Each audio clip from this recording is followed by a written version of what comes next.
اومدم اینترنتو شخم زدم و مقداری سم براتون آوردم که با هم بهشون ریاکت کنیم. آماده این؟ قبل از اینکه بریم ویدیو رو شروع کنیم عزیزم یه بک بزن، کانال رو نگاه کن، اگه ساب نداری ساب کن. بریم برای ویدیوهای سم. بالاخره امروز دویدم. چه حامله شدی؟ 2 ماه.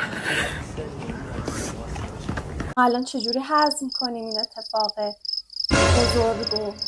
بزرگ شدن، تحقیق کردن، شفا پیدا کردن. دورو بر خیمه تا سحر میگردم، 100 بار اگر حلقه را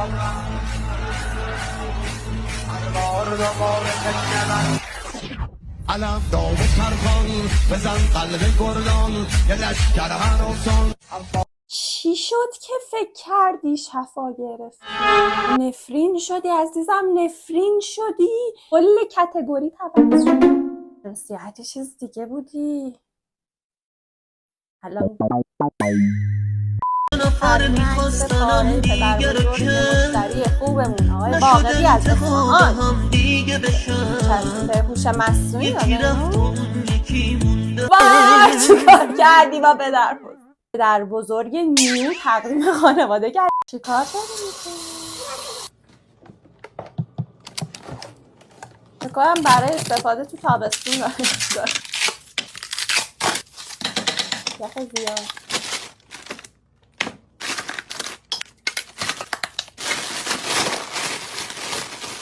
ویدیو چقدر عجیب بود.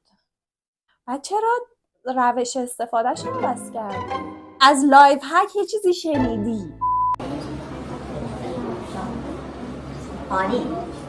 آقا داوود رو بزنید هم برای کتواک هم برای استایل. خدا لعنتت کنه، خدا لعنتت. الان میای یه شعر از شاملو اصلا برام میخونی. آقا داوودو گذاشتی هم استایل هم مدل. یعنی ببین بقیه چی بودن که آقا داوود اومد بالا. خوبی بچه‌ها، ببینیم برای شما امروز چی آوردم. کوکو برای نان. ببین زیرش ببین علامت داره، برای نونا استفاده می‌کنیم. اینجوری میزنیم علامت میندازیم برای نون. کوکوه ببینید چه خوشگل قشنگ تو دست جا میشه، برای نون استفاده می‌کنیم. بی‌نظیره، بی‌نظیر. بالاخره وقتی که یه محصول رو تولید می‌کنی رضایت خود اول مهمه. ولی من فکر می‌کنم که اون طرفی که باش نون درست می‌کنن کمتر مورد استفاده قرار میگیره. نظر شما هم همینه؟ یعنی اصلا با ساخت این نون درست کن و تاکید شما بانو من فقط به یه نتیجه رسیدم. شما خیلی راضی. آقای داماد نجیب عروس شدن. یه حسی که نمیتونم توصیفش کنم، یعنی اینکه خوشحالی داره تو زندگیم اصلا پیش نیامده، اصلا نمیتونم توصیفش کنم. انشالله خوشبخشین. خب عروس خانوما برگردن ببینینشون. انتخاب اول آخر قلبم تویی، نمیدونی چجوری خدا لعنتت کنه. چرا اینقدر عالی بغض کردی من گریم گرفت. اصلا خوشحال نیستی این وصلت معلومه. به دل 1404 با دایی بهرام گل. دایی یه ماهی بگیر برای نهار کباب کنیم جون من. کوره. یه ماهی بگیر داره قلاب شما ماهی صداش گیری داره میاد. دستا. صداش داره میاد این سلام بهونه قشنگ من برای زندگی. دایی بهرام پشماش ریخ.